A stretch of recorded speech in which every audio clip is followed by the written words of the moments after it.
ಈ ದೇಶದಲ್ಲಿ ದೊಡ್ಡ ದೊಡ್ಡ ವಿಮಾನಗಳದಾವೆ, ಒಳ್ಳೆ ಪೈಲಟ್ಗಳಿಲ್ಲ. ಅದಕ್ಕೆ ಒಳ್ಳೊಳ್ಳೆ ಪೈಲಟ್ಗಳನ್ನು ತಯಾರು ಮಾಡ್ಬೇಕಂತ ತಿಳ್ಕೊಂಡು ಈ ಲಿಂಗಾಯತ ಪ್ರಗತಿಶೀಲ ಮಠಾಧೀಶರ ಒಕ್ಕೂಟವೆಂಬ ಪೈಲಟ್ಗಳನ್ನು ತಯಾರು ಮಾಡಿದರು. ಅದು ಆರಂಭದಲ್ಲಿ ತೋಂಟದಾರ್ಯ ಸಿದ್ದರಾಮ ಮಹಾಸ್ವಾಮಿಗಳು ಅದಕ್ಕೆ ಸಂಖ್ಯೆ ಕಡಿಮೆ ಇತ್ತು.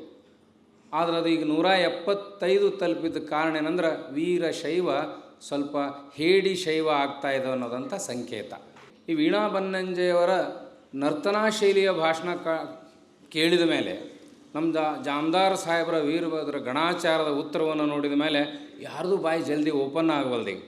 ಹಾಗೆ ಕ್ರಿಯೆ ಪ್ರತಿಕ್ರಿಯೆ ನಡೆದ ಸಂದರ್ಭದಲ್ಲಿ ವಚನ ದರ್ಶನ ಯಾಕೆ ಬಂತು ಅಂತ ಅಲ್ಲಿ ನನಗೆ ಕೆಲವುಗಳವ್ರು ಹೇಳ್ಯಾರ, ನೀವೆಲ್ಲ ಇಲ್ಲಿಗೆ ಸುಮ್ಮನೆ ಆಗ್ತಾರಂತ ಮಾಡಿದ್ವಿ, ನೀವು ಯಾಕೋ ಹೆಚ್ಚು ಜಾಗೃತರಾಗ್ತೀರಿ, ನಿಮಗೊಂದಿಷ್ಟು ಕೆಲಸ ಹಚ್ಚಬೇಕಂತೇಳಿ ಇಂಥ ಉಸಬರಿ ಮಾಡಕತ್ತೀವಿ ನಾವು ಅಂತ. ವಚನ ದರ್ಶನ ಏನಂದ್ರೆ ಸ್ಟ್ರೆಂಗ್ತನ್ ಆಗ್ತಾ ಇರುವಂಥ ಲಿಂಗಾಯತರನ್ನ ಸ್ವಲ್ಪ ಡಿವೇಟ್ ಮಾಡಲಿಕ್ಕೆ. ಈಗ ನೋಡಿರಿ, 6 ತಿಂಗಳಿಂದ ನಾವೆಲ್ಲರೂ ಅದನ್ನೇ ಕೆಲಸ ಮಾಡಕತ್ತೀವಿ.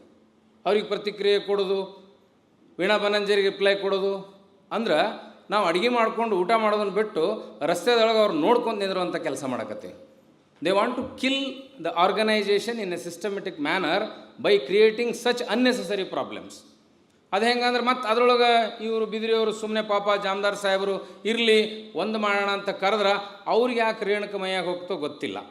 ಕನಿಷ್ಠ ಒಂದು ಸತ್ಯವನ್ನು 100 ಸಲ ಹೇಳುವ ಕೆಲಸವನ್ನು ಈಗ ಜಾಗತಿಕ ಲಿಂಗಾಯತ ಸಮ ಮಾಡಬೇಕು. ನೀವೆಲ್ಲ ಅದಕ್ಕೆ ಸನ್ನದ್ಧರಾಗಬೇಕು.